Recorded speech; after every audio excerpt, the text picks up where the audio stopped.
Assalamualaikum warahmatullahi wabarakatuh. Halo penonton semua, kenalin nama aku Uli Ni'mah dengan nomor induk mahasiswa 43020200050. Tujuan saya membuat video ini guna menyelesaikan tugas ulangan tengah semester mata kuliah Problem Solving and Decision Making atau PSDM dari kelas 4A yang diampu oleh Bapak Muhammad Mustalik Alwi MPD, yang mana saya harus menjelaskan sedikit saja tentang sikap pemecahan masalah serta berpikir rasional. Permasalahan sering terjadi dalam sebuah kehidupan. Dimulai dari hal kecil sampai hal yang sangat besar, masalah dimiliki oleh semua orang karena masalah ada untuk memacu manusia semakin maju dan berpengalaman dalam menghadapi situasi serta kondisi. Pemecahan masalah sering disebut dengan problem solving. Dan dalam pemecahan masalah harus teliti dan jangan gegabah dalam pengambilan keputusan atau decision making. Pemecahan masalah yang teliti membuat kita tahu kenapa masalah itu bisa terjadi dan bagaimana caranya agar permasalahan itu selesai. Pemecahan masalah dapat diartikan sebagai proses pengidentifikasian antara kondisi aktual dan kondisi yang diinginkan serta kemudian mengambil keputusan untuk mengatasi perbedaan itu. Untuk masalah yang dinilai cukup penting atau sangat mendesak, diperlukan pertimbangan waktu dan usaha dalam menganalisis secara cermat. Proses pemecahan masalah dilakukan melalui beberapa tahapan yang akan saya paparkan di samping ini, yaitu ada 7 proses pemecahan masalah. Bisa dibaca ya teman-teman. Ada 4 sikap atau langkah-langkah pemecahan masalah, yaitu yang pertama ada memahami masalahnya. Lalu selanjutnya menyusun rencana pemecahan masalah. Yang ketiga yaitu melaksanakan rencana yang telah disusun, dan yang terakhir adalah meninjau ulang hasil pelaksanaannya. Pindah ke pembahasan yang kedua, yaitu berpikir rasional.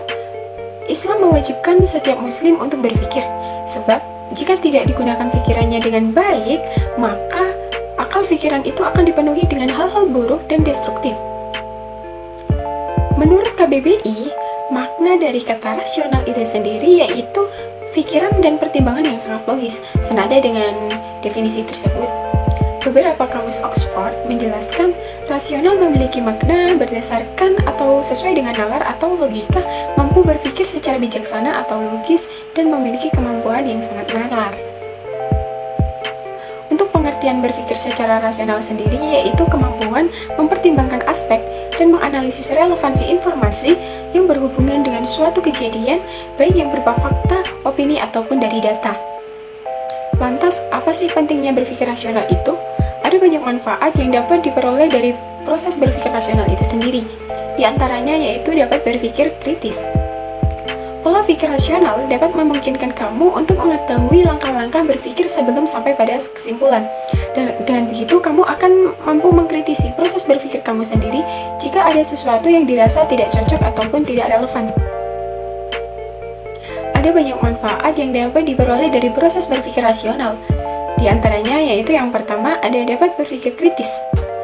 Pola pikir rasional dapat memungkinkan kamu untuk mengetahui langkah-langkah berpikir sebelum sampai pada kesimpulan.